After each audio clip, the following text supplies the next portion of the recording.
एक बार एक रंगीन भूमि में लिली नाम की एक छोटी लड़की रहती थी।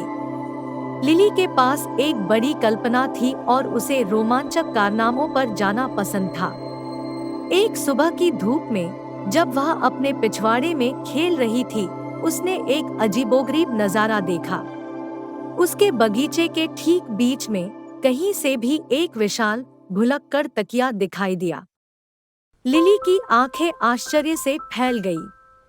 इतना बड़ा तकिया उसने पहले कभी नहीं देखा था।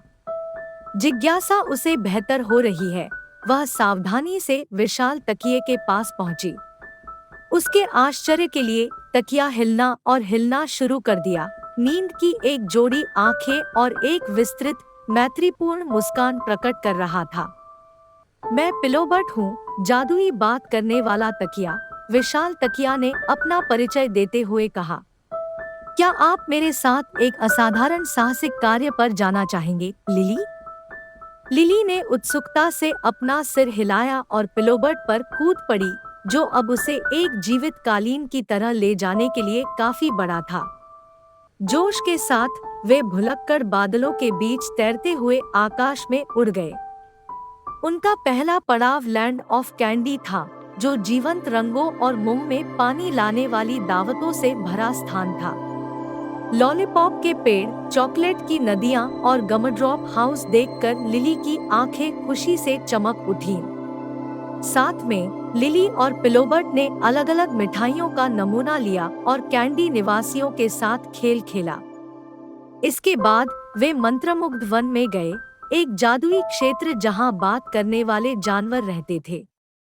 वे ओलिवर नाम के एक बुद्धिमान उल्लू, सैमी नामक एक शरारती गिलहरी और डेजी नामक एक दोस्ताना हिरण से मिले।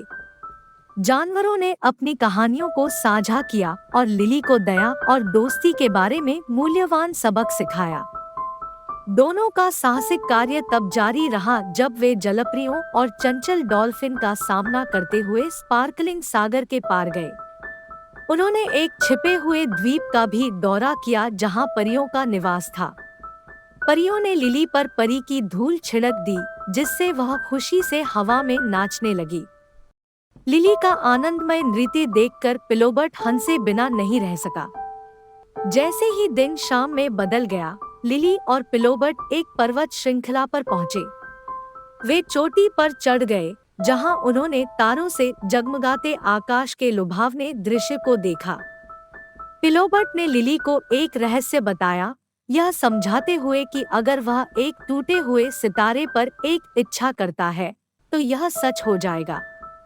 उन्होंने अपनी आंखें बंद कर ली और कभी न खत्म होने वाले रोमांच और चिरस्थायी सुख की कामना की।